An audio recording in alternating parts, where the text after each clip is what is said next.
Texas. Hold on.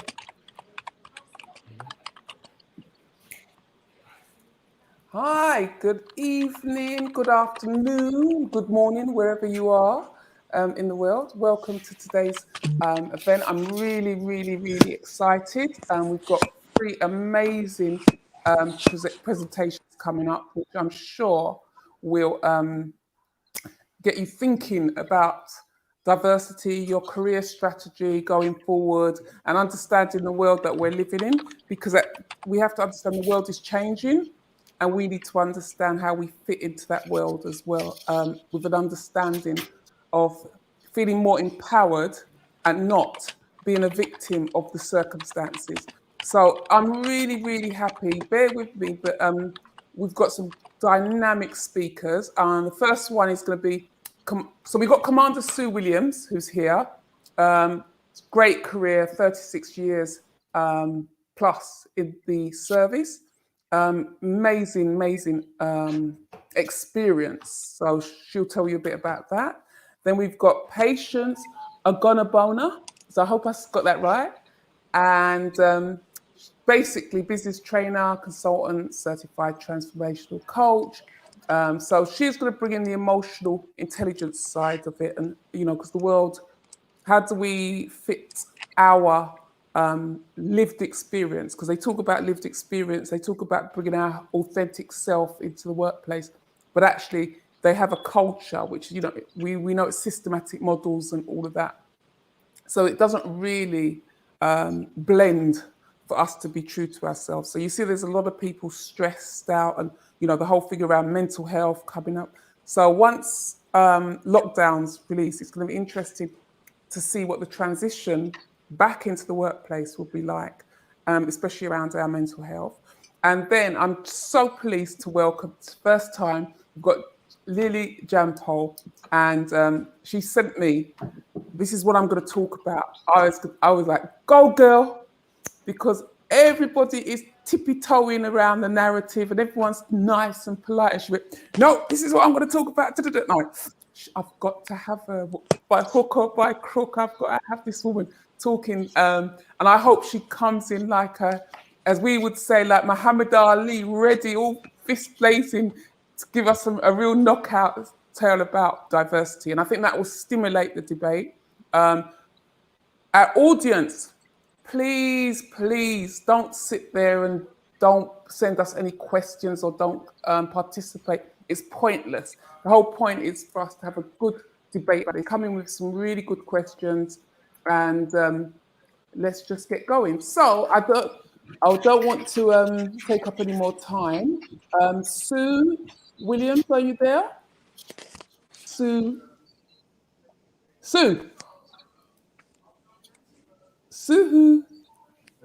She's frozen.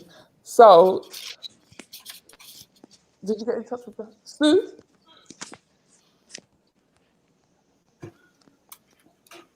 So what we'll do, Patience will jump to you and I'll WhatsApp her and say to her what's going on. Is that okay, Patience? Can you hear me? Okay, I can hear you. I think Sue's gone off. Do you want to kick off? Yeah.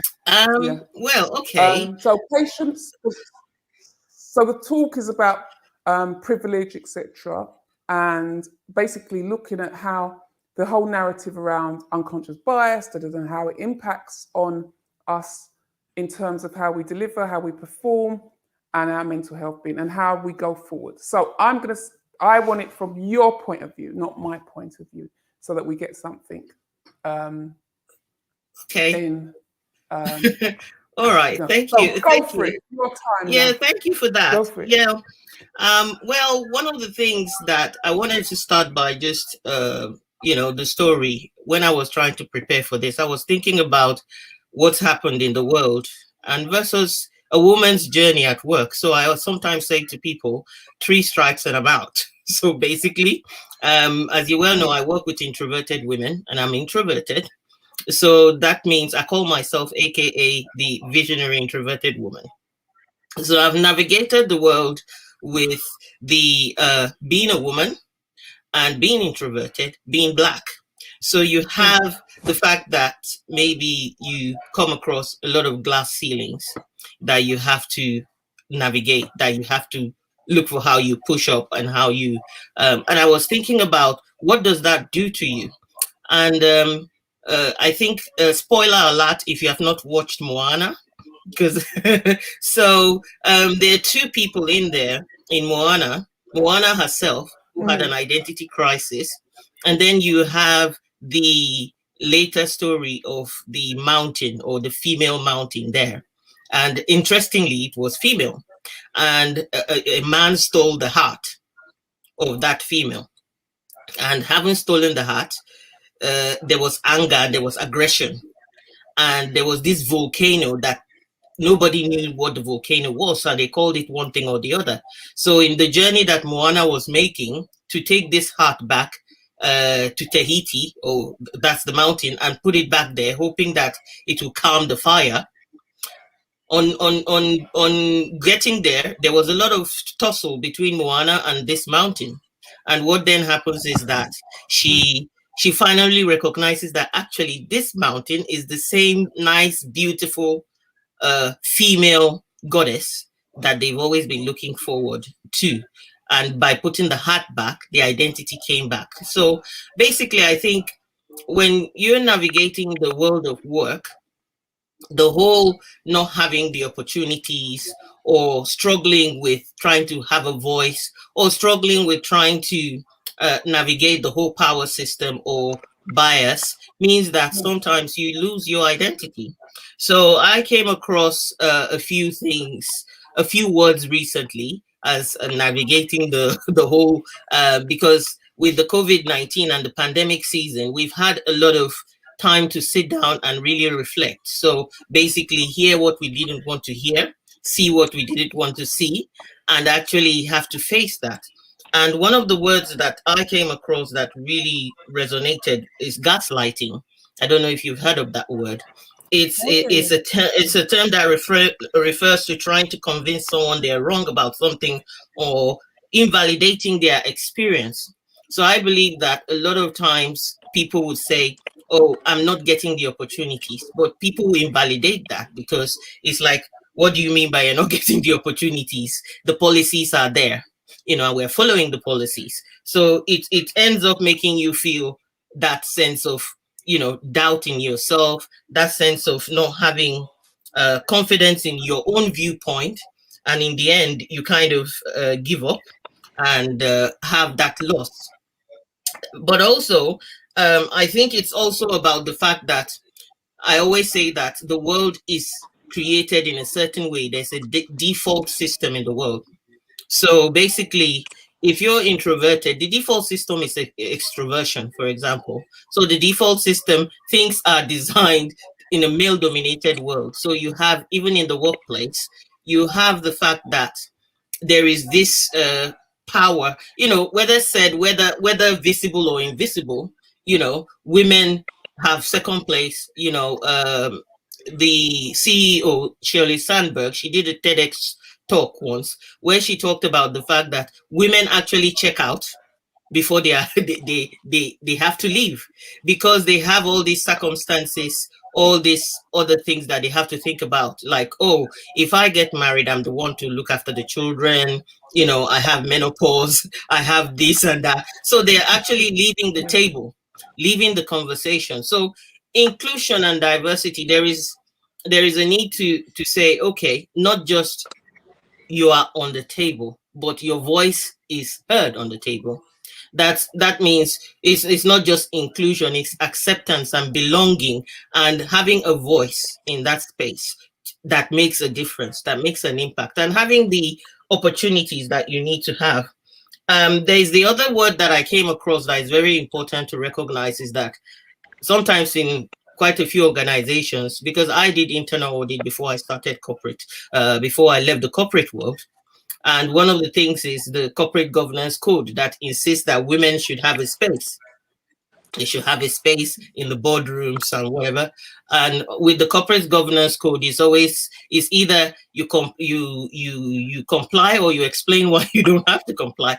So the word tokenize, I don't know if you've heard of the word tokenize, where you kind of tick the box and make sure that, okay, you make a symbolic effort to provide representation for maybe people that are not that are underrepresented. And once that's done, the space is closed. There is no space for other people to kind of then have that space. It then creates also, when I put out the post to talk about this talk today, a lady came to my post and said, actually, I don't think it's the men in the workplace that create problems. It's other women blocking other women. And I thought to myself, the reason is the scarcity that is created. So you then feel that there is less space for you. So you have to compete with other women to, to fight for that space because there is not enough space. But I guess the other thing that happens with people, and you mentioned the whole mental health and how it affects women. When you try for a system that is designed male dominated, you can give up. But also when people kind of don't believe what your story is, or you don't have the support that you need to be able to move through the system, what happens is you develop that sense of shame. Like we have all this Me Too situation, for example, in the world, where why you ask yourself, why did they take so long to come out and talk about the things that they are going through? Well, it's the power there, isn't it, that is in the system, but also because it's that sense of shame. I let it happen to me. I probably did not do well. You have overqualified people suffering with imposter syndrome. You have an imposter syndrome is more of a woman's problem than it is a man's problem, isn't it? So it's about how do you look at. So some of the things I thought about is conversation and enlightenment. So if you're going to look at how do we close these gaps, so it's recognizing it's conversation and enlightenment, not just education. Seeking to understand rather than be understood, just like Steve Covey said. Many people don't understand. Immediately you use the word privilege, people's walls go up and think, I'm not privileged. I don't know why you're saying that. But the truth is, when I think about it, even my children are privileged because of my level of education, because of the opportunities I've given them. They are not experiencing the things that other people will experience. So if you are, in quote, Black ethnic minority, and you are in an environment already, there's privileges over and above you. The word minority already means that you're minority. So it's like there is that privilege to consider. So it's worth having conversations and enlightenment, not just the education. And that means seeking further clarity. There's a video online on YouTube that is called, I think it's called The Privilege Movie. It explains how privilege works and how people feel about that. Then the other thing I looked at was, I support a charity called Walk in Her Shoes. And sometimes it's about, when you have the dialogue, is to seek to walk in another person's shoes and what they are going through. And when I say I support that charity, I don't come from war-torn places or whatever, but when you try to understand the circumstances that the person is existing in, so making sure that you provide opportunities, for example, for one-to-one conversations that are confidential. When I worked in the workplace, I did not get a lot of support from my female managers to be able to deal with the challenges I was dealing with to progress my career. I was really surprised at that. But a man came in and was having one-to-one. So it's all also about developing leadership skills that allow you to actually influence people plus influence outcomes. So the leadership skills this person brought in allowed him to have confidential conversations with one-to-one with staff. And what did that do? Some of the lack of access was removed. I was fighting for months and months to get part-time and to still be able to progress my career because of childcare. What did he do? He said, it's a no-brainer. You can't do this work with your mind at home. You know, half your mind is at home. Your performance is just going to suffer here. I don't know why that hasn't been signed off, so that you are 100% here when you need to be here and 100% home when you need to be home. Then we get the best of you. So I think that's important. The other thing is to talk about not just a seat at the table, but the voice. I've said that before. It's like when you're constantly not being heard, you actually go quiet. And for the introverted person as well, the introverted woman, the introverted woman, on the seat that she has on the table, she needs time, thinking time. She needs to go back and think about the things that are being said. An inclusive environment would look at the personality types. The loudest person is not the most valuable person in the room. So people need time to think about their opinions. And sometimes that person that is quiet has a better idea than the person that is making all the noise. So it's about recognizing that there are different personalities around the table, that there are people who have different challenges. I remember when I did the work and did equality and diversity. And equality, I know some of you might have seen that diagram where it talks about what equality really is. It's not creating the same level, it's understanding what this person's own challenges and raising the bar for that person, having that conversation to do that. Yeah, so those are some of the things I felt like. Can you still hear me? So those were some of the things I felt like pulling out. I just said you've got 4 minutes. 4 minutes. Okay. Yeah. Okay. So it's being made to feel. I feel like when it comes to the gap that exists, it's acknowledging that there's a gap. Is people really acknowledging that? It's also acknowledging that there is privilege and there are opportunities lacking for certain groups of people, for women. You know, there's a lot of talk recently, and if any of you, those of us in the UK, have just watched the Channel 4 last week on menopause, for example. That affects a lot of women, takes away their energy, takes away brain fog, you know. So, and that then means that people check out because they think, there's no policy, there's nothing written in the policy for menopause. So if you are having those challenges, how are you going to convince somebody that that's what considering, that's what putting on the cards, to allow you to have flexibility for your work so that you do your best work when you can, and when you begin to struggle and have hot flushes and need a fan, you have a fan, and nobody's looking to think, I'm fanning myself, or I'm turning red and I need to go out for fresh air, literally open the windows in winter, or something like that. Those little things that would help, people not shrink back. So I think that's very important.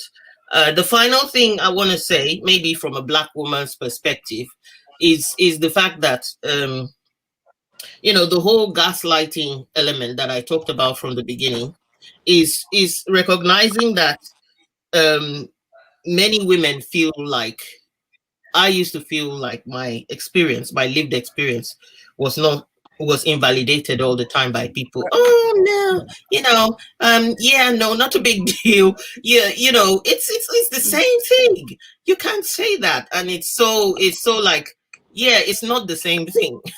You're not going through the same thing. We have a difference of point of view. And so it's recognizing that people's lived experiences can result, in trauma, especially, and shame, and withdrawing completely, and standing back, and not, because things like shame affect your identity and give you self-doubt, so that you withdraw. So it's looking at what can one do, looking at your policies. How inclusive is your policy? How belonging is that policy? How does it help people to feel that they are accepted, their voices are heard?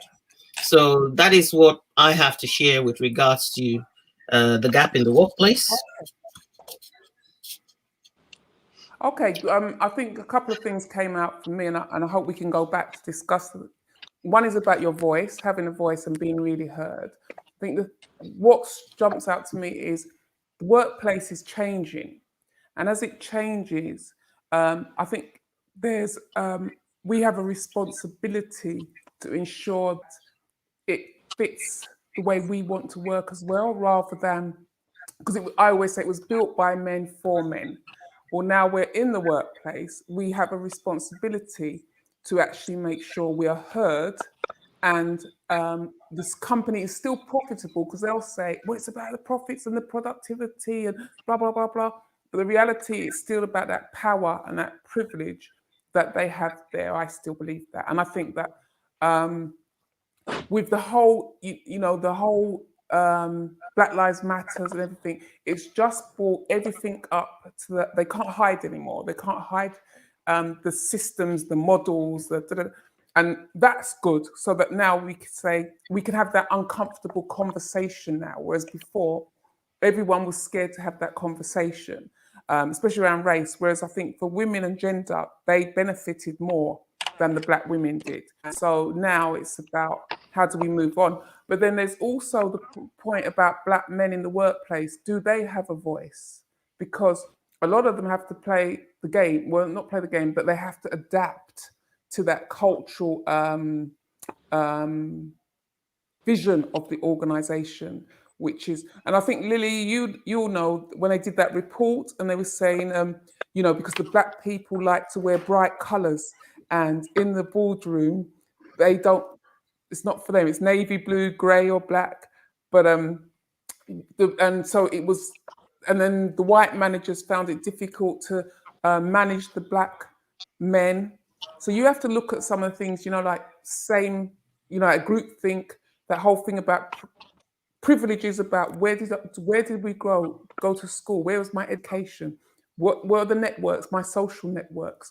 What are the things that I do outside of work? Because for many, they probably don't even talk to Black people or people of color. They don't even probably talk to Chinese, let alone Asians, let alone Black. So they have no association or no, what's the word when you look? What's my reference point? That's it. They've got no reference point. So they're basing it on stereotypes. So it's interesting. So I am going to go to Sue. Sue, can you hear me? Yeah, just checking. Can you hear me? So if you just do a brief introduction about some things you've done, and then go for it, girl. Okay. Well, good evening, everybody. My name's Sue Williams. I'm a senior police officer here in the Met Police. So I hold the rank of commander, and I'm also head of profession for criminal justice. So thank you very much for inviting me to be part of your Closing the Gap Power of Privilege discussion tonight. And I'll just give you my view on it. I think it's really important to consider appearances. Are they important, and why are they important? Are we judged on our appearance? So when you think about whether it's our race, faith, age, sex, gender, our social circumstances, what makes you and me? And I kind of think that sometimes it's about our traditions, our beliefs. We all have our own value sets that we hold dear. I think those things set us apart from each other. Cultural, biological issues, and even personalities. Those are the things that kind of make the difference. But it should never prevent us from achieving our goals.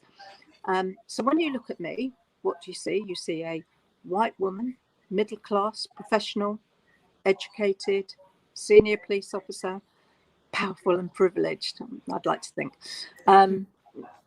Not really like that.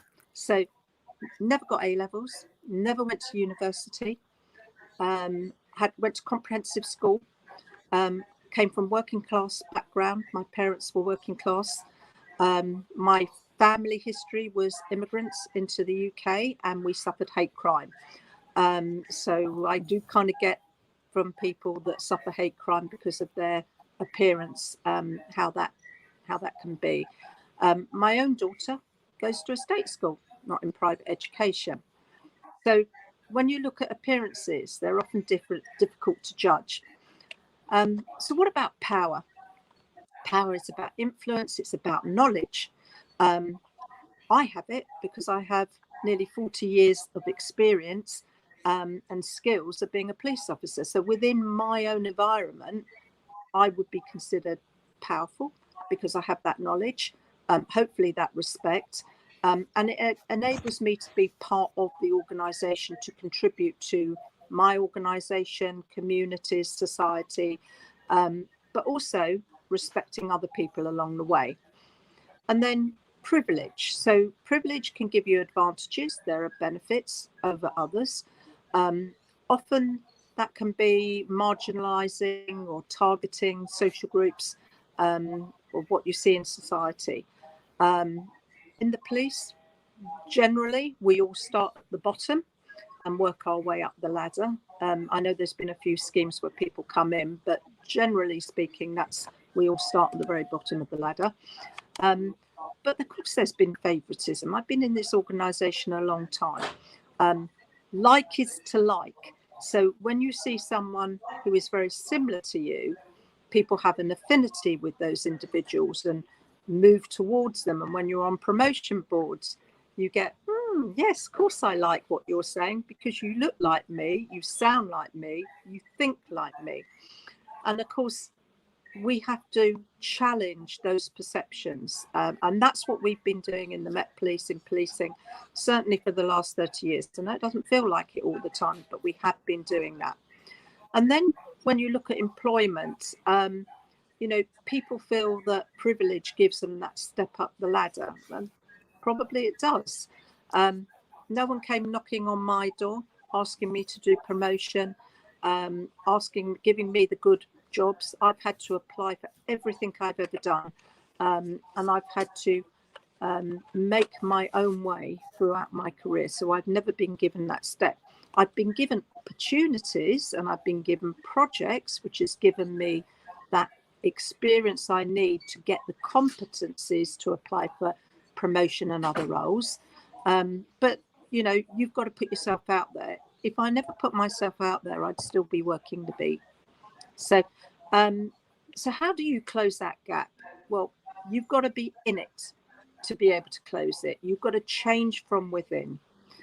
You've got to understand how things work so you can enlighten, you can influence peers, colleagues, people on the outside, and to get those advocates to help you along. You need allies. There's no doubt about that. You have to seek allies, whether it's if you're a woman, male colleagues, if you're, from a BAME community, maybe you've got to seek the colleagues in the white communities. So you bring them along, you work with them, they support you, and they help develop the processes that you want to deliver to achieve your objective. Other groups, other networks, really important. And of course, don't forget the support networks that are out there, because they are so important. And that's the sort of thing we're doing tonight. Support networks helps you develop those allies. So what else helps? Well, learning from shared experience, improving access to things like education, health, criminal justice in the workplace, making sure that you can apply for the sorts of roles, the jobs, and get that access to be able to give you those opportunities that you need to succeed. Peer-to-peer development, really, really important. Also role models, seeking people who are role models and then hopefully becoming a role model yourself. And just to remember that you're not alone out there. There is support there. Things have changed over the years and people do want to provide that support. And of course, there's never been a better time to seek these opportunities. We've seen that catalyst for change that Sonia talked about in things that have happened in the media. So in my world, George Floyd, around racism, his untimely death has given us that opportunity to look at ourselves internally, externally as a policing organisation, and how can we improve, and how do we improve internally with developing our Black and minority ethnic community, that not only inside but on the outside. Sarah Everard, the sad death that we experienced not that long ago with Sarah, and violence with women and girls in the violence against women in the community. That's given us. So these things are catalysts for change that helps us look at our processes, our procedures, and want to do better with them. Well, closing the gap's never been easy. It takes guts, it takes belief in yourself, it takes lots of determination, and sadly, it takes time to develop it. It's not going to happen overnight. Yeah. So those are my thoughts. Okay, so thank you. There was a few things what came to mind. So one was about the fact that even if organisations are putting in these policies and procedures, why is it so difficult to actually implement them and get them to actually work? So we've got, you know, I know the police have a number of different ethnic minority networks. They've got the Christian network, they've got the disability network.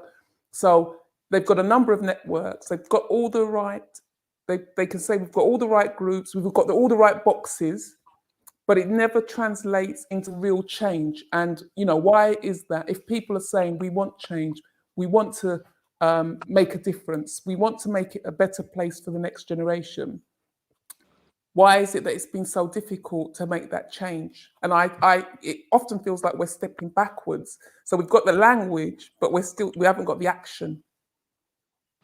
So if that's a question, I'm happy to answer it. Grab what you can from it. Yeah. Okay. So what I would say to you is somebody that joined the organisation in 1981, 2021 is a very different place to what it was when I joined. I've seen the transformation, the change. Now, you might say it's not obvious or you can't necessarily see it, but I see it because I've been there to witness what it was like to be a woman in the 1980s in policing, what it was like working with community groups and the marginalisation of those community groups.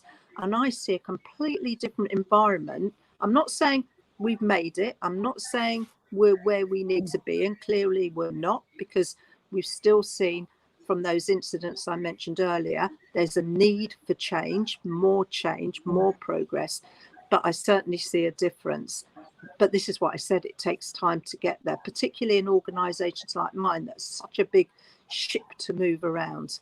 So I think the policies, procedures are there, but it takes time to implement it all. You will see the change. And I think that I think having a better understanding of how to use your networks and how to use your mentors and sponsors helps to develop your career. And it doesn't have to be within the organisation. You can actually think laterally outside of your organisation. Because, I keep thinking in my last job. Yeah, because I think, and it's almost like saying, look, when I had my last job, and I always used to, I have to call him, I can't even remember, he was in control of my career. Now, I could have just sat there and just accepted that and said that was okay. But sometimes we have to take responsibility for our development and understand what's there. So if I was working there now with the knowledge I have, I'd be running that company, because I'm telling you, and that's the problem. A lot of the information that is vital is kept away from us. And once you have that knowledge, even if you're going to meetings, and they use language that alienates you. And it's almost like it's like, what do you call it? The microaggression. It's another way of bullying you. What do you mean you don't? Or somebody said to me, they were in the meeting, but because they didn't go to a private school and they were in the civil service, they talk in Latin, use Latin cliches to alienate her from the thing. And she said she couldn't understand what was going on, and she realized it was Latin. And then for some of us, that's what we did at school. It was nothing. We did Latin. It was all right. But you've got to remember, sometimes with the education, that's the biggest barrier to some of us progressing. But you have to take control of it and what I notice, some people are lazy. So there's opportunities in the workplace and they don't take advantage of the training and the development, and they're not prepared to fight to have access to it, because you have to fight, because your manager might say, nope. But you'll have to fight and say, well, I'm a lover of the HR book. Well, in the HR book, it says you're supposed to develop us. We're meant to have this training. We're meant to do this. And this is where you have to take responsibility for your development, or no one else is going to do it. Can I share a little bit here? Because there is one point that I think is worth making, which is one of the ways that listening to Sue, she talked about allies, and it reminded me of what Coca-Cola. I watched a World Summit where they had the president of Ethiopia and they had the CEO of Coca-Cola company, Coke, come to that conference. And it was interesting. What he said was, we are the bigger company and we are aware that it takes money and it takes energy and effort and perseverance and courage to face this, and we have invested a lot in it. But not only that, we're working alongside the smaller companies around and mentoring.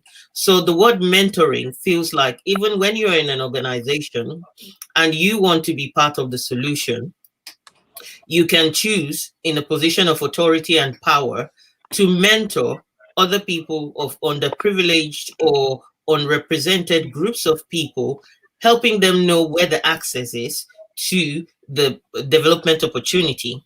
The other thing I want to mention is, like, when I worked, you talked about the HR book.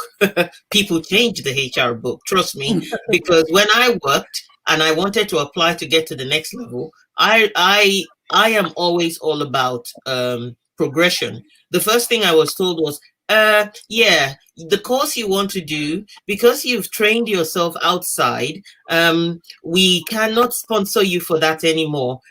You've already paid for your own training, so it means that you can afford, whereas everybody else was being signed up to do it. That's the first thing. Then I now apply for a job and I was told, no, actually, we can't give it to you because you're part-time. So there was always, like you said, there's visible and invisible barriers. So what happens is, there is already a plan to move the goalpost each time you want to move forward, basically, because I then thought to myself, okay, so I said, okay, I'm working part-time and you're saying this is a full-time job. I can sort that out. I can do a job share and you get the full-time hours. They then said, no, it's not going to be convenient. How do we deal with two people? And I thought, yeah. And so the barrier stayed, the boundary stayed, and it was explained away with policies that were, oh, look at it, it's in the small print.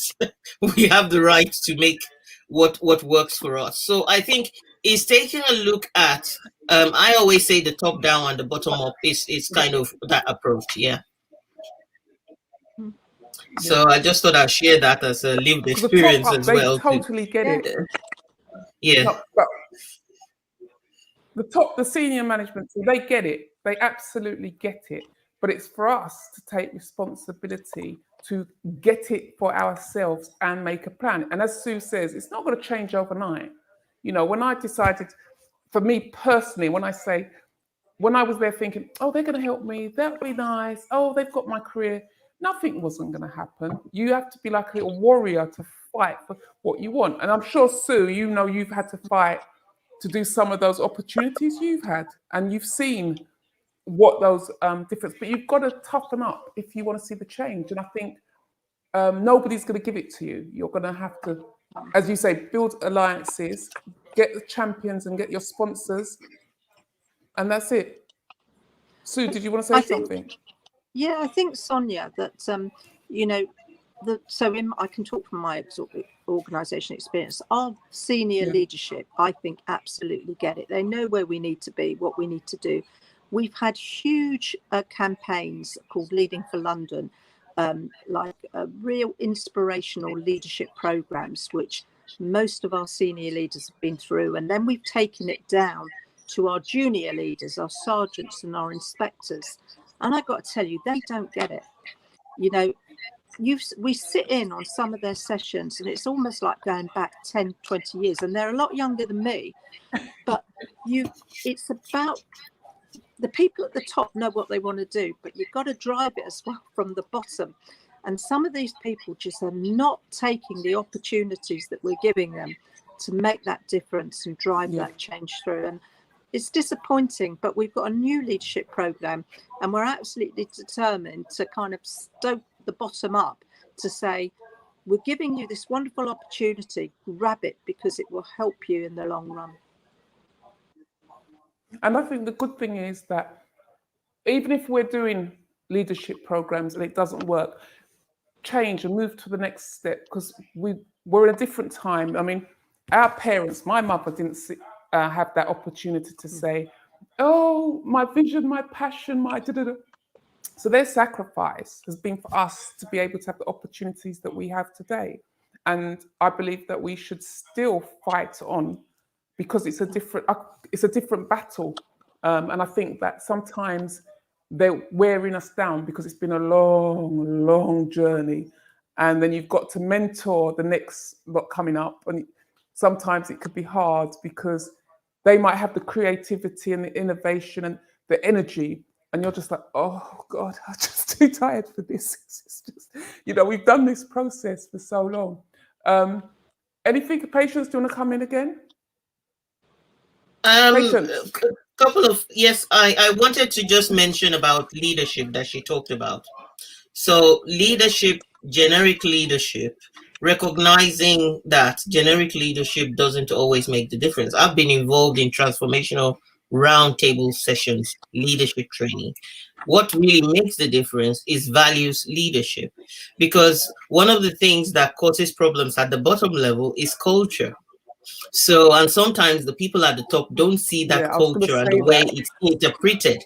Basically, it's the way we do things here. That's the unspoken definition of culture, the way we do things here. And therefore, the top, you have given the policies, you have given the vision, the mission, it's all there. You've written it, you've had the board meeting, it's all there. You put it on the walls, you make managers make it a mantra, but it's filtered through the value of the person who is actually going to deliver that.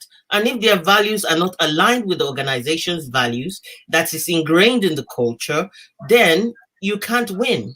You continue to have their personal values. So what you got to do is leadership value-based leadership training that emphasizes and clarifies the understanding of the value of empathy, of the value of inclusion, diversity, and do unconscious bias training till people get it, because by inference it's unconscious. So you can argue that I don't do it, but you are not recognizing that the moment there is somebody that is different to you, you retreat into your fear zone. Oh, I don't know them. This is new. I'm going to protect myself. I'm going to block them. I'm going to ostracize them. I'm not going to talk to them. It's already ingrained there, but you don't recognize because you say, I'm a good person.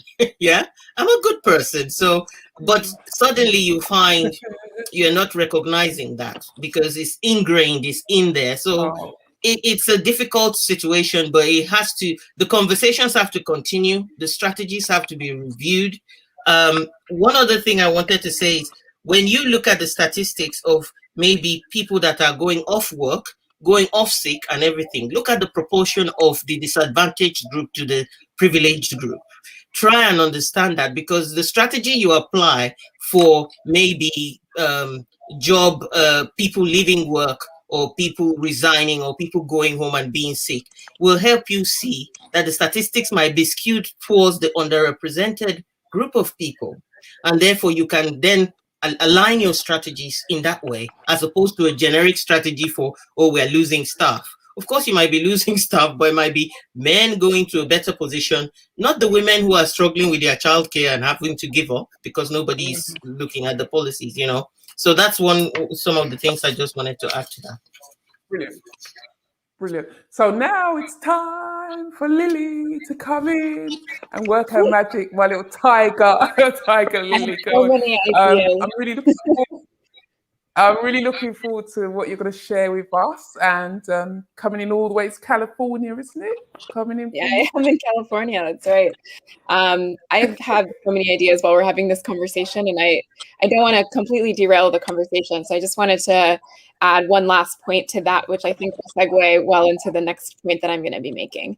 I think one of the reasons that we keep seeing inequality and this gap in power and privilege is because we focus so much on individuals and not on systems. And what we've seen is that, you know, unconscious bias training has been done now for 15 years. We haven't seen a huge amount of progress based on that kind of training alone, even though it's been essential for people's awareness and their growth.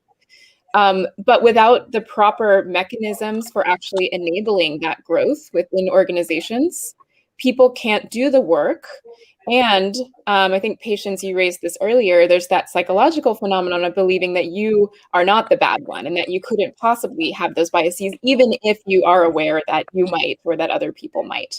And so we keep putting onus on individuals to change their behavior when we really need to be able to take a top-down approach too. And I'm not trying to invalidate, the fact that we do need to fight for ourselves, but I think this is another Patient's point that, and I think you mentioned this too, Sonia, it's exhausting to constantly try to fight against things that are constantly changing, goalposts that are constantly being moved, because dismantling power and privilege means sacrifice. And most people who are in power and privilege don't want to sacrifice that. And so we don't really have real movement until there is something external done to create that dismantling. So I just wanted to bring that together because I think it's a both and situation where we need to have that training, we need to have that focus on individuals, but we also need to start thinking about where can we make actual functional changes within systems that allow for that type of individual growth. So just going to leave that there. But, a lot of people are bringing up systemic biases like educational access and network access and affinity biases. And I think those are all really important parts of the conversation. So I do want to just introduce myself because I forgot to do that really quickly. So I work for a diversity, equity, and inclusion firm. So we work with organizations, it's called Ready Set. We work with organizations all over the world trying to change both individual and systemic barriers to inclusion and equity. One of the things that I'm going to be talking about today is how our use of data is really misused within that context, and how it can uphold power, how it can uphold systems of privilege and ultimately white supremacy. My background is in data. I'm the head of people science. I am a data scientist, psychologist by training.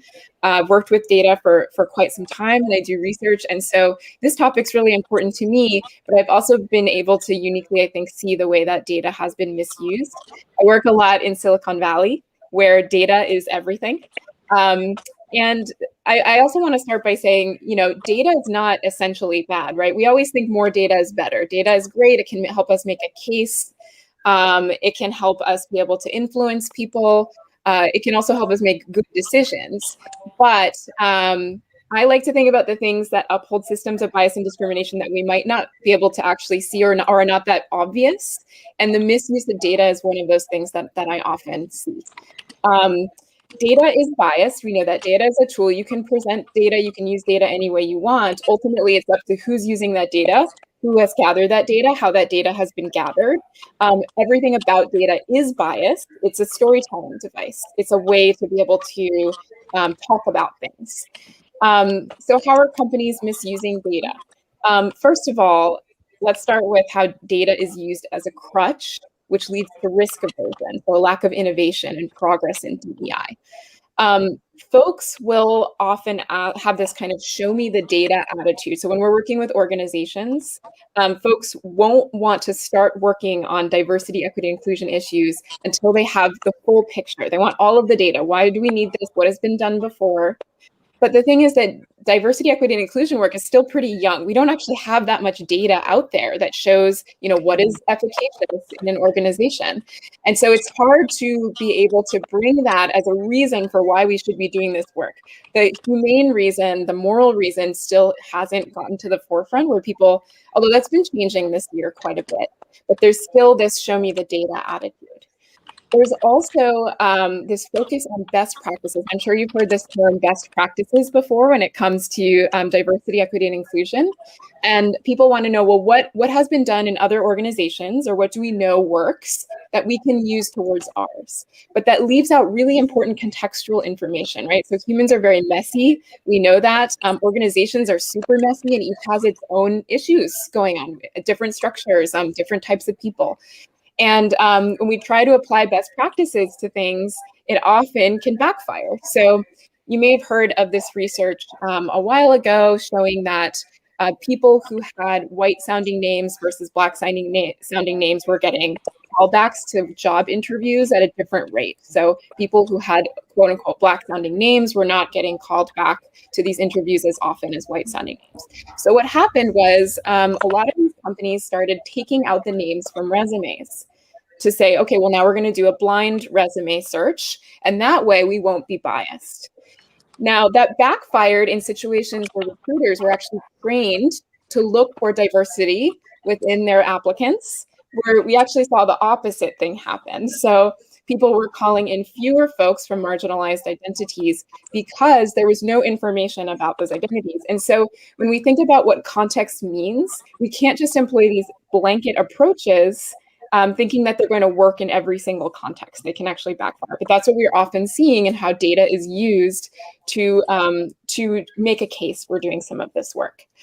And then the final point on this section is really, we want all this data. Organizations want all this data, but we don't want to share it. I've been in so many situations where, organizations have done X, Y, and Z thing, and maybe none of it worked, but nobody else knows that it didn't work. And so we're kind of constantly behind, not really knowing what is going to work in the field, because that data, that failure is kept so close to home that none of these organizations are sharing it. So we need to get to a place where we're actually sharing this data too, to be able to understand what does and doesn't work. But data is still seen as this really risky thing. Nobody wants people to know what their diversity numbers are. They're all bad. Almost everybody has bad diversity numbers. So it shouldn't be a surprise if one organization has bad diversity numbers, but still they don't want to talk about it because it's still very embarrassing. There's a kind of a shame around that. But we need to acknowledge that to be able to move on, right? Another thing that I see is that we often focus on the wrong kind of data. So first of all, there's a tendency to group small numbers of folks within an organization. So people don't want to measure when there's, like, say, 5 people who identify a particular way within an organization, right? They're like, oh, well, that's too small of a group to actually put into our statistical samples. So that can really impact whose voices are heard within an organization. And if we're constantly only measuring folks based on the majority, we're not going to ever be able to build a company that actually includes folks who are not already represented within that company. So, I like to say we're in the business of representing the underrepresented, because it's really important to hear the stories and the voices of folks who are small samples within companies. The other thing is, the supremacy of numbers. We think about data. What do you think about? You think about hard data. You think about numbers. You think about statistical analyses. But that's just one kind of data, and that's been done such a disservice to lifting the voices of folks who haven't been represented in organizations. Just focusing on those numbers leaves out an entire amount of data. We need to be able to get people's stories, and richness is lost. People won't be able to share that really important information unless they're being able to tell their own stories. And then finally, just want to talk a little bit about focusing on metrics. When we talk about representation and diversity in organizations, normally companies are talking about it across the organization, but they're not talking about it at the team level. So Aubrey Branch has talked about this a lot, but in a way that measures representation, not diversity, but it can also tell you that there is systemic bias, right? Because you might see that there are clusters of some identity in a particular type of role or job. So let's say administrative positions versus, say, engineering within a company. What does the distribution of representation look like within those teams? Will tell you a lot more about who is being shuttled in to low paying, low status, low powered jobs and who is not. Just talking about it on the organizational level leaves out this really essential, important information. So what data counts? Often, qualitative is denigrated and small numbers are really just looked over. And I want to come to my really, I guess, most devastating but important point that I want to make. Data is misused, but it is also used as a tool to uphold power structures, to uphold white supremacy, and to uphold the privilege of the status quo right now. So DEI, diversity, inclusion, is often seen as less essential than other business goals. And so it's asked to prove itself as worthy of budget, of time, of headcount. And there are lots of ways that data is used in order to make sure that that doesn't happen. As I mentioned earlier, giving up power and privilege is a sacrifice for a lot of people. And most folks who have it do not want to give it up. And there are lots of subtle ways in which they make sure that that doesn't happen. Using data to block those initiatives is a very common thing that I've seen. So data blocking is where more and more specific data is requested at unachievable standards. So this goes back to that goalpost things too, such that it makes sense for any kind of stakeholders to not buy in. So often a conversation, I as a DEI practitioner might go in and give all of the cases for diversity inclusion and why we should be doing it. And the executive will say, I totally support you, but I just need more data on this thing before I can do any of this. So then I'll bring all of the data and say, hey, we're also, here's the stories from your employees. Here's what we're doing. And the executive will say, well, I'm not sure that 100% applies to our organization. And then say, can you show me data from other organizations? Where's the ROI? How does this work in my particular context? And it keeps going and going like this until finally the excuse is made, well, we can't actually do this work because we don't have this data. So I call this data blocking, and I've seen it happen time and time again, where initiatives have not taken place because a quote unquote absence of data, not trusting that this work is important in itself. Another thing that we say here a lot is data bullying. So DEI practitioners often, and this is the case for people with marginalized identities as well, have to go through a series of legitimacy tests. Do you actually know what you know? Prove it to me again. We hear a lot of this, in the types of biases that I'm sure you've heard of before, but this is the same thing that happens to folks from marginalized identities all the time. Black and Latinx candidates, where I might be asked 3 times if they actually went to Harvard, where that degree actually comes from. It's when, a woman needs to show her manager that she went above and beyond and not just adequately meets the requirements for promotion. Or when a person of color has to come to a meeting armed with facts, not just confidence, to get your idea accepted. This happens again and again, this constant asking for more and more data, but it's really easy to justify bias when you claim lack of data as a scapegoat, right? And so you can constantly use data to justify those actions of bullying. And we've seen this time and time again. So, this is compounded by the fact that the majority of people doing the hard work of convincing people to do diversity and inclusion work are from underrepresented backgrounds and are often punished for it, right? And so the folks who are trying to make all of this change are meeting a lot of resistance. So we need to change those systems that uphold those dominant groups in positions of power. And one way to do that is to try to start dismantling this idea of data blocking and data bullying. I have some ideas around how to do this, but I just want to pause for a minute because I don't know how much time I have, Sonia. You've got about 3 minutes left, so you're okay. You can still keep going. Okay, great. So a couple of ideas, for not using data as like a crutch. You want to remind leaders that best practices are great, but unique context is important.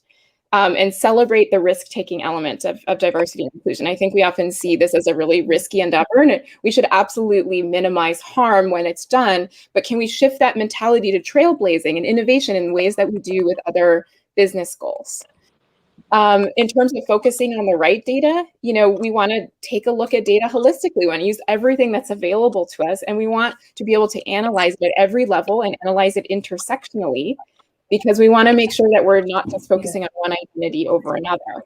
And we also don't want to get caught in this rigor and data validity trap. We want to focus on the human element, the impact of this, not just on like how many other people have done this or how many other people have found it, but on, what does this mean for our particular organization?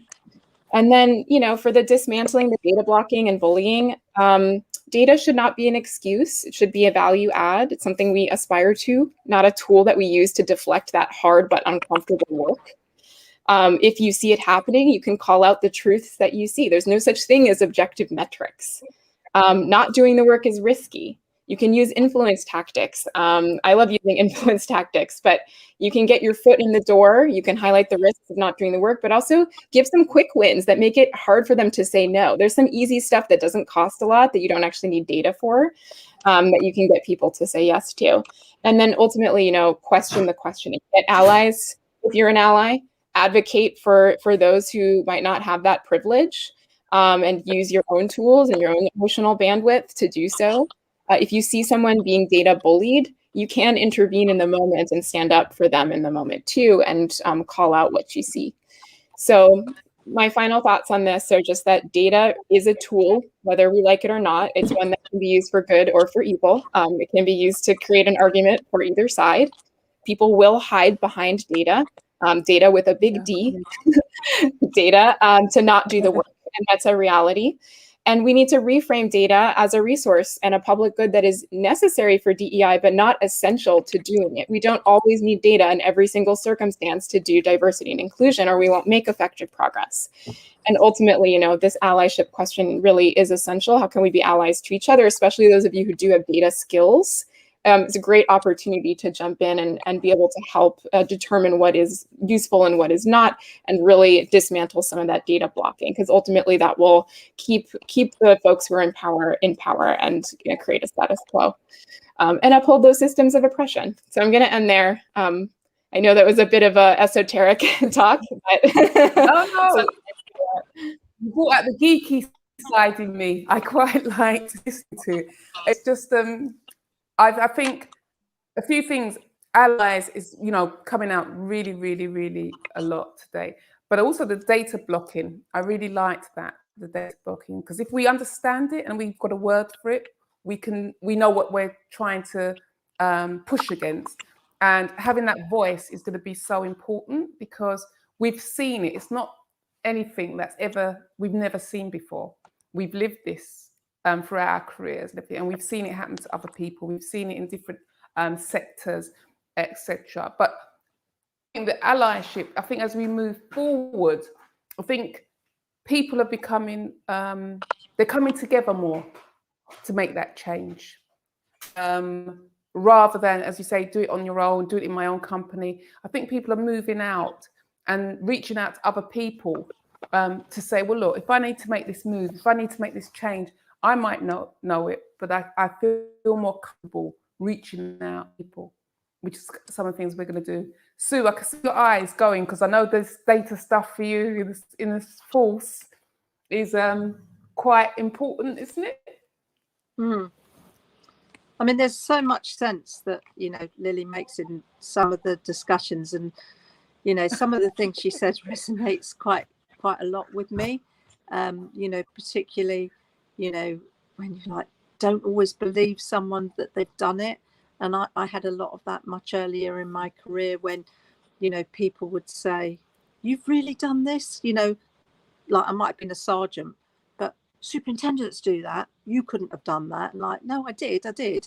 Trying to persuade people, because, people, that unconscious bias bit, it's an interesting, in fact, patients raised it, because people seem to be going away from unconscious bias. I did the training and I thought it was really valuable. It taught me a lot and made me question some of the things I was doing.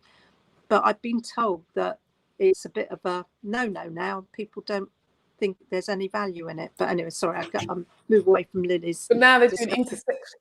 So if it's all about intersectionality, where do you feel that creates a more balanced puzzle or more balanced environment for us to go forward and do the things we want to do?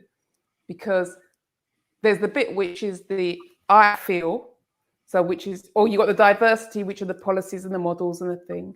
And then you've got the inclusion, which is how I feel, do I belong? And again, it's about people. And some people just don't have in their personality to be that kind of leader, and and how do I navigate? They keep saying I'm using jargonistic words. So who said that? Sue, No, okay. Unconscious bias. Someone break down unconscious bias. I need to put my glasses on to read. Unconscious bias basically is it's like you have this idea about something or someone, but it's there ingrained somewhere, maybe in the way you grew up, in the environment you grew up, in the words that you had used over time, and you don't realize that you're doing it, or that you are being biased towards maybe. So you might have heard it around you: Black people are this, Indians are this and that. So the moment you see an Indian, even though you have you feel like I'm doing the right thing and working with them, but you're operating with them based on who you have been told they are, until you now remove that and get to know them for who they are. You're already judging them by being part of a tribe, Black people. So it's like they talk about the angry Black woman as a stereotype. And the moment a Black woman begins to be very vocal about what she is passionate about, they don't call it passion, it's anger. But for the white person, it's passion. So it's kind of like, it's just a stereotype that they created. Yeah, exactly. So that's what unconscious already. And also think about it like aggressive and intimidated. Your behavior was aggressive and intimidated. That was intimidating and forceful. I naturally have a loud. But then the men get it. The men, so, I think that's a man-woman thing, though. You know, men are always described as authoritative, you know, and women are described as bossy and intimidating. Yeah. And it's not it's not feminine if we become a bit more stern, if we take control. It's seen as not just the aggressive, you become manly. So you put a lot of the women at the top. They often say that a lot of the women think they look a bit manly up there. That's not what I want. Their behaviors echo the men around the table. I think it's funny what we do say and what we do use in terms of language. Lily, do you want to come in? No, it's interesting. I think, you know, we're talking about double standards here with expectations around, you know, how different genders and ethnicities are supposed to act in the workplace. And that's definitely based on stereotypes and based on unconscious bias. But yeah, we often see that, for example, even when we were talking earlier in the narrative around confidence and around what's the term that you said, Sonia? When you're like feeling like you are not going to be doing well enough, imposter syndrome. So imposter syndrome and confidence. We often describe, you know, certain identities as having less or more of these things, but we're not really talking about how the systems have created that, and also whether or not it's more realistic. So for example, there's a lot of research showing that women are not less confident than men. They're more realistic about how people will react to them when they come to them with statements or asking for a promotion or asking for more power and privilege. There is actually research showing that women are less likely to get those things. And so having less confidence that they will succeed is actually a realistic thing. But when you ask about confidence, just as it pertains to like personal ability, that effect goes away. So what we're often seeing is that these are created by people at the top, right, and people who do hold positions of power. So asking people to be more confident or to show up and lean in, so to speak, is asking them, you know, to lean up against folks who are literally pressing down and will keep pressing down. So, you know, we have to also focus on what are some of the double standards and some of the ways in which people are actively contributing to this. And, you know, I think Hasina is bringing this up a lot in the comments, but you know, who is in power, who's creating them, who's being able to create that language, who is forming these words. I've seen a lot of great comments in here around even the word minority. That was created by someone who is in a majority group. We've shifted to minoritized because this is something that is happening to people. It is not something that people have or are. I'm going to get off my soapbox now, but that's all I wanted to contribute. Can I just share one interesting fact that came through that I heard before? Is like a man is a mister. There is no, so nobody knows you're married or you're not married. But a woman, you've got to state Miss or Mrs. So Miss indicates that you're not married, and Miss. So it's like somebody created that system, And but especially if you're a miss in a without way that you've child, got to especially say if you you're a miss are. without child in the workplace, patience. Yeah. Sorry. Did you hear patience? No, I Especially if didn't you're hear. a miss,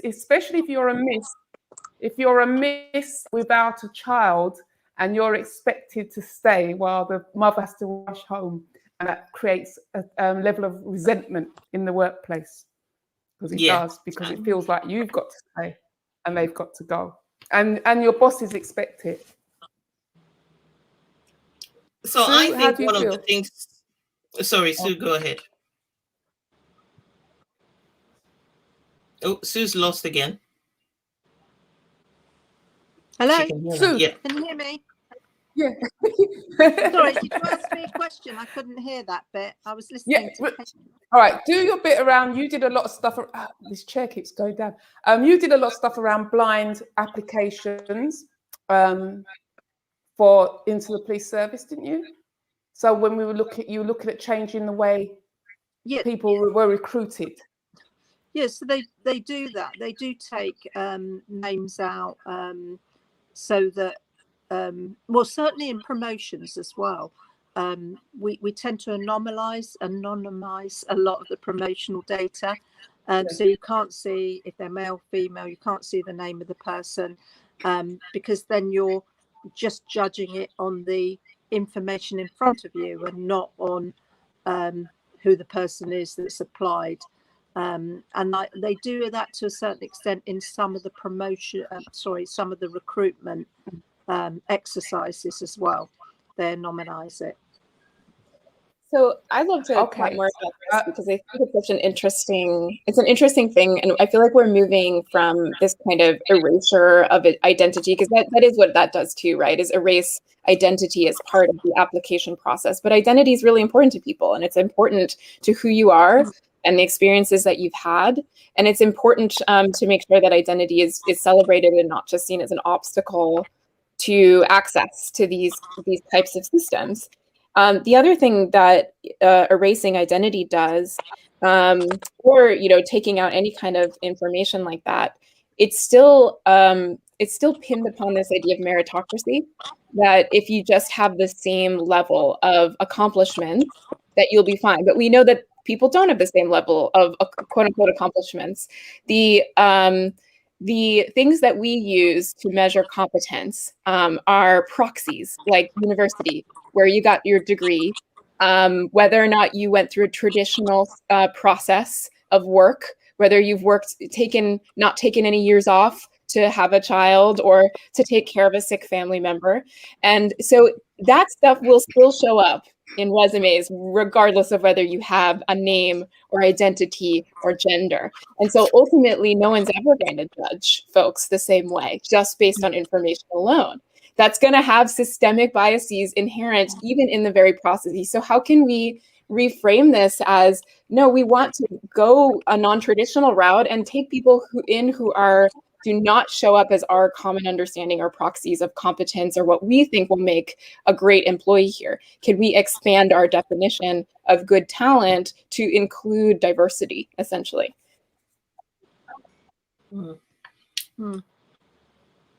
One question came up, which I saw, was how do you dismantle these systems?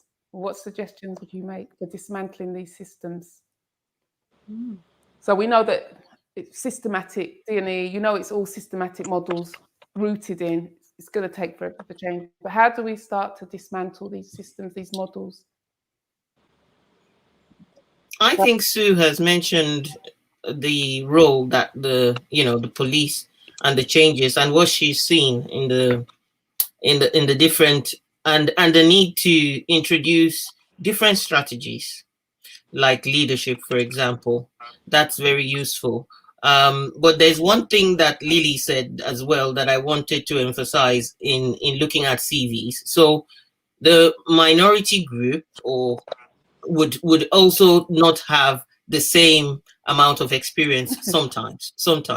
And so when you then base on experience, they kind of then, there's skill, there's qualification, which a lot of minorities will go to a lot of school to compensate for the lack of experience. And the lack of experience is because there are barriers to getting jobs, to getting opportunities, to being given those roles. So you don't get the experience, so you don't get the job.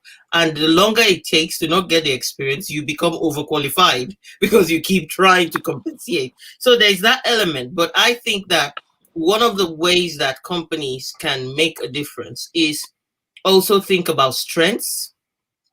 Because when you want to create an inclusive environment, I am a DISC personality expert as well. And one of the things that I advocate for people is, if you want to build a team that is diverse and can deliver results. So people are always worried about their bottom line, and that's a great argument for the bottom line. A diverse team with different strengths can create the synergy and the right strategy to be able to achieve what you want in your bottom line. So if you go on strengths, I might be somebody who has leadership tendency towards quality leadership skills because I'm a D, for example, in the DISC profile. Then you need somebody who's quite inspiring and not under, then you need somebody who loves data and is very detail oriented. By the time you think about it in that way, you can remove color and base it on where people feel they would be able to thrive. When you base work on people's strengths, you are saying that you're providing opportunity for them to thrive, right?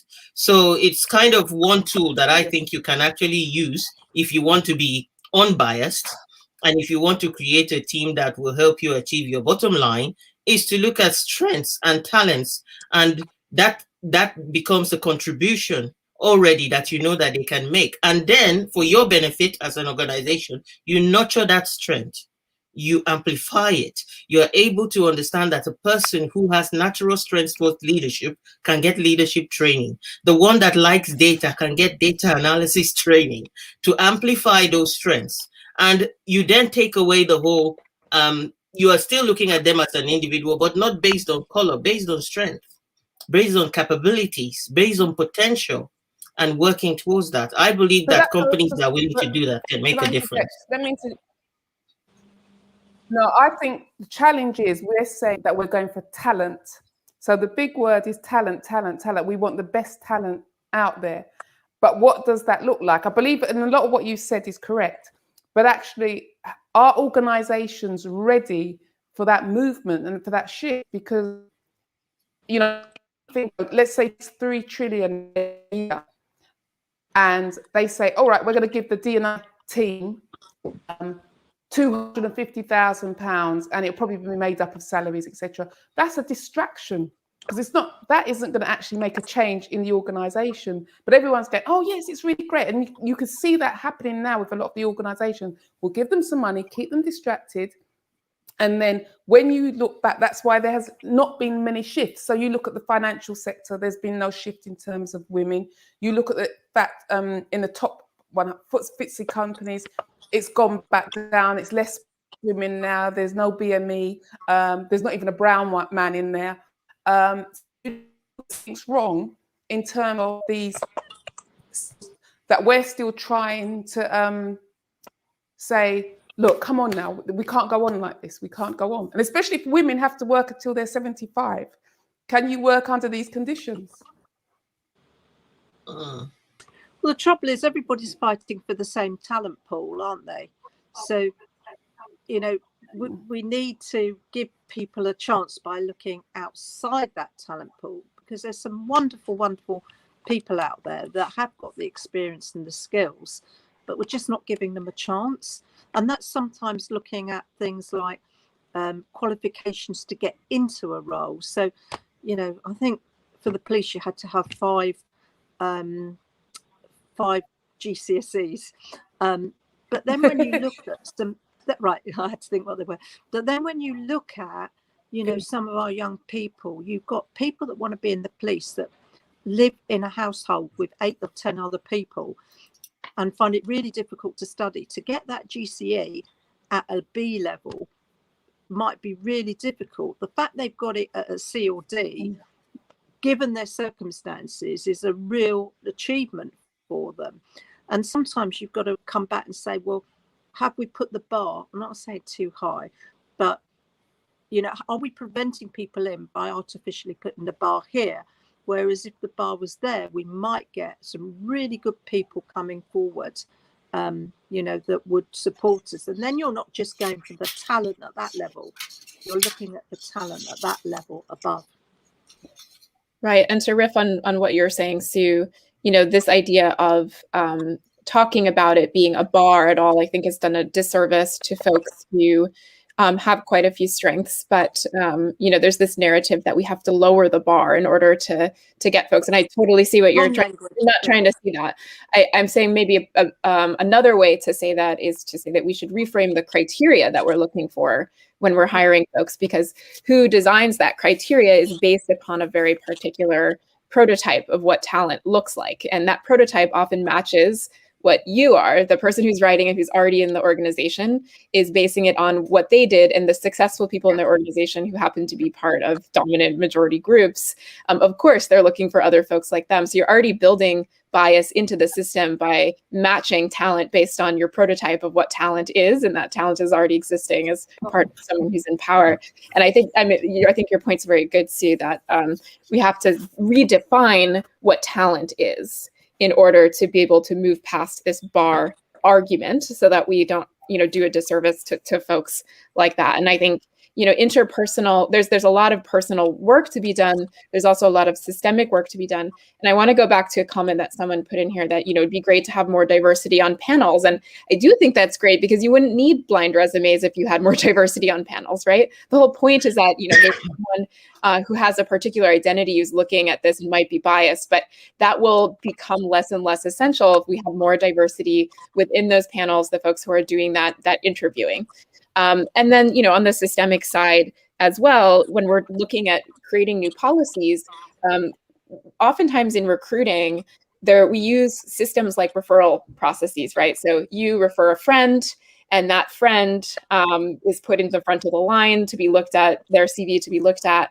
But we know that referral processes, if people are referring folks and they're a part of a particular identity group that may have had access to a particular university network, you're just going to be perpetuating that systemic bias of getting more and more people that are exactly like that person who's already there. So there are certain things we can change too on the process side, on the policy side, not just the individual side, that can help mitigate some of these things.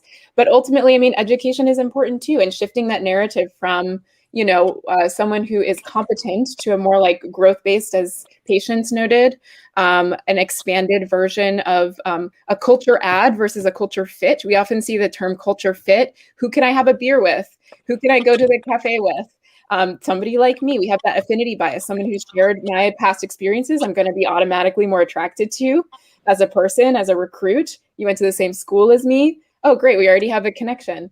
But, you know, dismantling those biases are really tough. So can we talk about what someone could add to our existing culture that we don't have already? I think is a great idea, rather than someone who will just bring another version of ourselves to the table. I think that's really good. Well, we've only got about 7 minutes. Oh, sorry, Sue, did you want to say something? No, I thought that was a really good point. Right. I think so. We've got about 7 minutes. I hope that's not your dentures.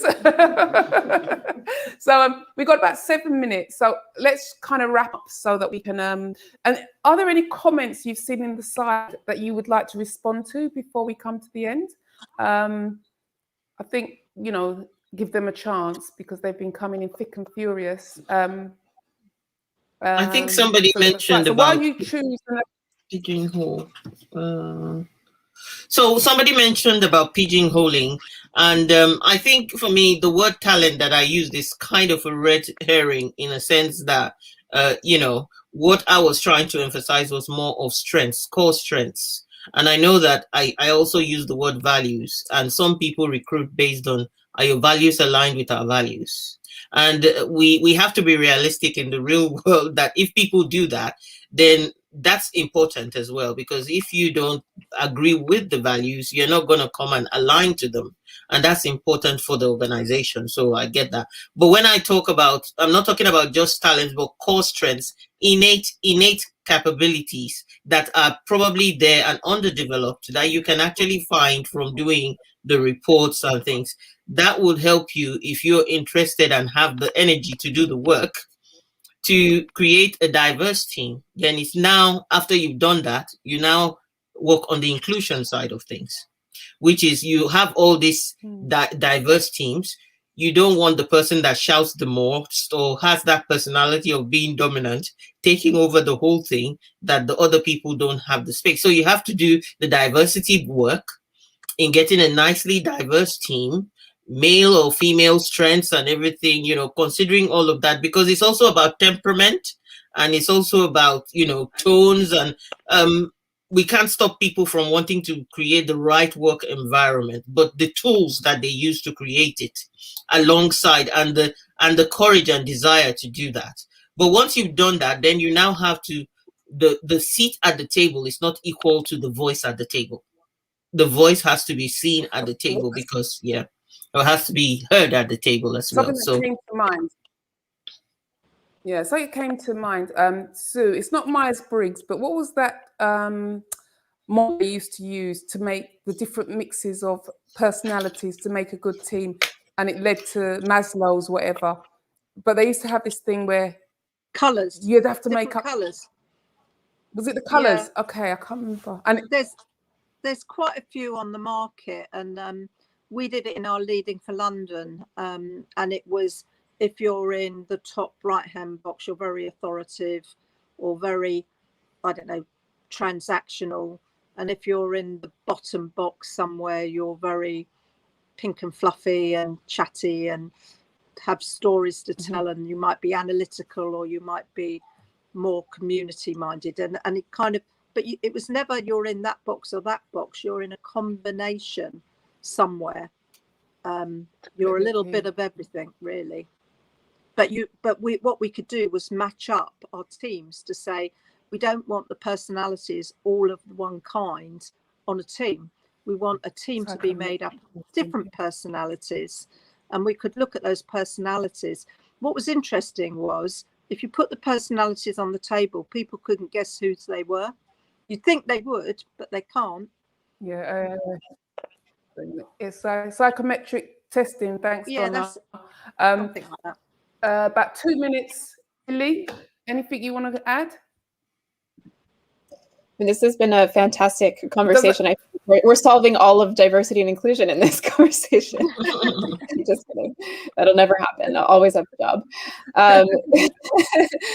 No, I think someone, Hasina, brought up as well that, like, we also don't want to tokenize people. And I think, Hasina, they're doing a great job of pointing to the impact of this. And often we don't talk about these things in terms of the impact. And sometimes there's the short-term impact and the long-term impact. And these, even well intentions can be misused and create adverse effects. And we do see this quite a bit. And I think it's important to talk about, it's not about just choosing the one person of color in your office and putting them on an interview panel. That is not a good idea. That is not healthy. That is tokenizing. That will create even worse effects. And it might not solve the problem either, because, ultimately, there's a very fine-tooth comb we need to run through all of this stuff in order to be able to pull out what is the essential bit. But yeah, I think even the signaling aspect of being committed to it is important, not tolerating biases when they show up, and talking about it as a community. I mean, we have to do this together. This can't be done by one person who makes decisions. People have to understand why these changes are taking place and get a really strong signal from leadership about why it's important, because I think ultimately mistakes will happen. People will get hurt. That's just part of this whole thing. What are you going to do when that happens? How are you going to talk about it? How are you going to mitigate the harm? How are you going to maintain that sense of humility? Lily, I'm sorry to cut you, Lily, but we're down to seconds, which means we have to have part two. We have to have part two. So next week, same time, we're doing Women on Board. So I hope to see people. Thank you. I'm so blessed to have you here, just sharing this important topic and giving people a different perspective and a different view about what's going on. Even though we say we have the lived experience, sometimes it's we need to articulate it in a different way. So we're now got to say goodbye. But thank you for tuning in, and looking forward to seeing you again. Bye. Thanks. Bye.